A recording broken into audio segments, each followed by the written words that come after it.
bahwa harus tergenapi semua yang tertulis tentang aku di dalam Taurat, dalam Mazmur dan kitab para nabi. Berarti di sini rujukannya lagi-lagi bukan terkait dengan yang tertulis di Perjanjian Baru. Nah, yang paling hebatnya lagi nih yang ada di Matius 16. Ketika Petrus kemudian melarang Yesus untuk jangan pergi supaya tidak disalibkan, sampai Yesus mengatakan, "Enyahlah iblis." Atau sebab kamu tidak memikirkan apa yang dipikirkan oleh Elohim. Kau hanya memikirkan yang dipikirkan manusia. Kamu tidak memikirkan apa yang dipikirkan Elohim. Sekarang yang dipikirkan Elohim itu yang di Perjanjian Lama atau di Perjanjian Baru. Yesus memang harus pergi sesuai dengan yang dipikirkan oleh Elohim. Apa itu? Yesus dibawa ke pembantaian. Begitu sampai pembantaian, dia diselamatkan dan digantikan oleh orang fasik. Amsal 21:18, Amsal 11 nomor 6, 7, 8 gitu loh. Yesus hebat. Memang dia hebat, Yesus hebat. Makanya dia tidak hebat. bisa dibunuh, makanya nggak bisa disalib. Yesus hebat. Karena Tapi hebat. di Al-Quran nggak ada Yesus. Yesus hebat sekali. Di Iya, Al-Quran nggak memang. ada Yesus. Kalau di Al-Quran Yesus hebat. adanya Nabi Isa. Di Al-Quran itu Nabi Isa. Iya, Yesus hebat. Ya, Banyak memang. yang menjunjung tinggi. Menjunjung tinggi. Sayangnya di tempatmu dikutuk. Ya, kenapa dia turun? Gue sengaja naikin, dia turun cuman gitu doang. Saking karena hebat makanya dia tidak di ini. Beliau kembali lagi nih. Oke. Tolong di-mute dulu Bang Andre. Jadi gini beliau Pradika gitu ya. Langsung ke temanya begitu loh. Kenapa sih Anda ngotot banget itu Yesus disalib?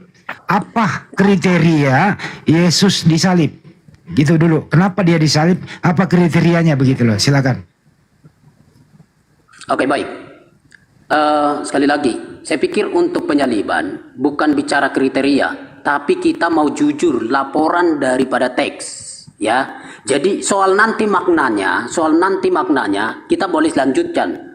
Tetapi soal apa yang tertulis, siapa yang disalib, itu begitu terang di dalam Alkitab.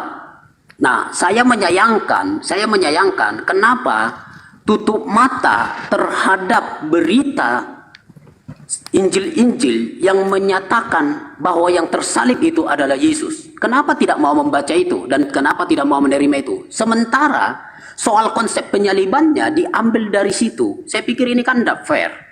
Ya, saya tahu akan banyak menolak satu kali penyaliban Yesus, sebab itu adalah inti kekristenan dan itulah pusat daripada teologi Kristen yang akhirnya penyelamatan. Dan harus mati-matian itu harus ditolak. Tetapi sayang bahwa Alkitab justru begitu terang benderang, mulai dari Matius, Markus, Lukas, dan Yohanes, dan akhirnya sampai ke depan, itu begitu tegas mengatakan dan pasti dinyatakan Yesus mati.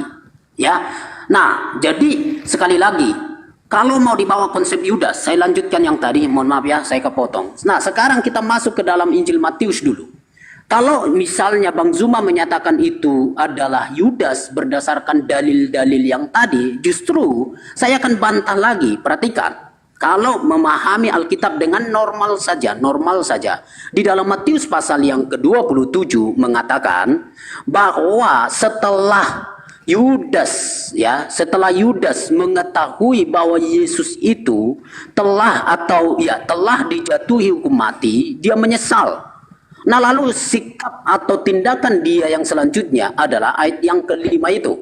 Perhatikan, maka ia pun melemparkan uang perak itu ke dalam bait suci, lalu pergi dari situ. Perhatikan, pergi dari situ selanjutnya dan menggantung diri. Oke.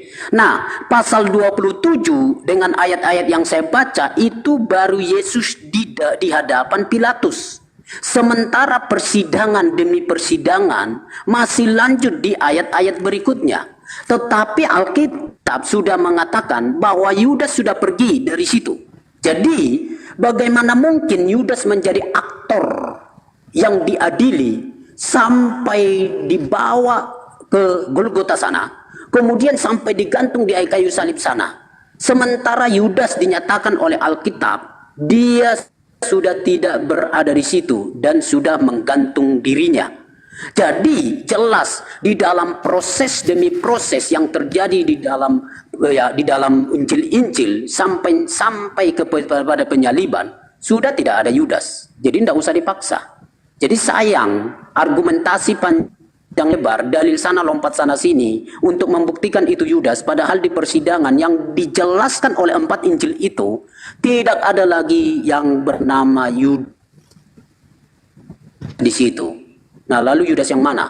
Ya, Yudas bayangan. Oke, silakan. Nah, itu sebabnya kalau kita melihat secara terang, secara baik ayat ini, secara kronologis, maka Yudas itu tidak punya tempat untuk dipaksakan ada di situ. Tapi tidak apa-apa. Saya sekali lagi sangat-sangat memahami pendapat Zuma dan kawan-kawan yang menyatakan itu adalah Yudas. Saya sangat memahami sebab memang tidak mengerti genre, jenis sastra dan maksud yang dipakai oleh penulis Injil menggunakan sastra biografi kepada penyataan atau melaporkan soal peristiwa penyaliban. Cukup Bang gantian. Atau mungkin ya daripada tidak ada jawaban mungkin paksakan Yudas. Oke, jadi sekali lagi Yudas tidak ada di situ. Yudas sudah mati dengan caranya dia, ya. Dia menggantungkan diri. Tapi sekali lagi, oh ini karena mungkin akan dipakai. Oh ini buktinya menggantung. Perhatikan, di dalam perjanjian lama konsep yang dipakai soal menggantungkan orang, tidak ada konsepnya di situ naik sendiri lalu mati sendiri di situ. Tidak, itu adalah tindakan pasif yang dialami dari tindakan pihak lain. Sementara baik nanti cek di dalam teks asli maupun di dalam Matius pasal 27 bahwa soal yang disebut menggantung diri, ya, menggantung diri adalah tindakan seorang Yudas yang dalam istilah Yunani disebut medial, bahwa dia melakukan sebuah tindakan itu dan dia kena tindakannya itu sendiri. Soal Yesus tersalib, Yesus adalah yang saya sebut kena tindakan disalibkan. Ya, jadi dia disalibkan. Jadi kalau kita pakai dengan tema di sini kata pasif itu disalib, Yudas kapan disalib? Sebab dia sudah mati menggantung diri. Jadi maaf sekali saya katakan soal Yudas yang mati disalib atau yang menggantikan Yesus atau yang bukan Yesus itu, saya kira itu batal demi konsistensi kita terhadap teks. Nalar apapun kita pakai, kita tidak akan ketemu. Oke, cukup Bang, bisa gantian. Soal ayat-ayat yang dalam PL yang tadi yang dipakai oleh Zuma itu dan ini, oke. Itu lompat-lompat. Oke, terima kasih. Baik, saudara ya, kalau Anda menjadikan alasan Yudas itu gantung diri, itu tidak benar. Dan itu tidak, kenapa saya katakan tidak benar? Karena dia tidak bisa dijadikan sebagai rujukan. Kenapa saya katakan bahwa tidak bisa dijadikan sebagai rujukan? Karena cerita dari pewarta antara Matius dengan Lukas itu bertentangan. Dan pertentangannya itu bukan main, kontradiksi, kontroversi. Orang yang menggunakan akal sudah pasti menolak itu. Kenapa? Karena di dalam Matius 27, nomor 5, nomor 6, nomor 7, Yudas melemparkan uang hasil suap,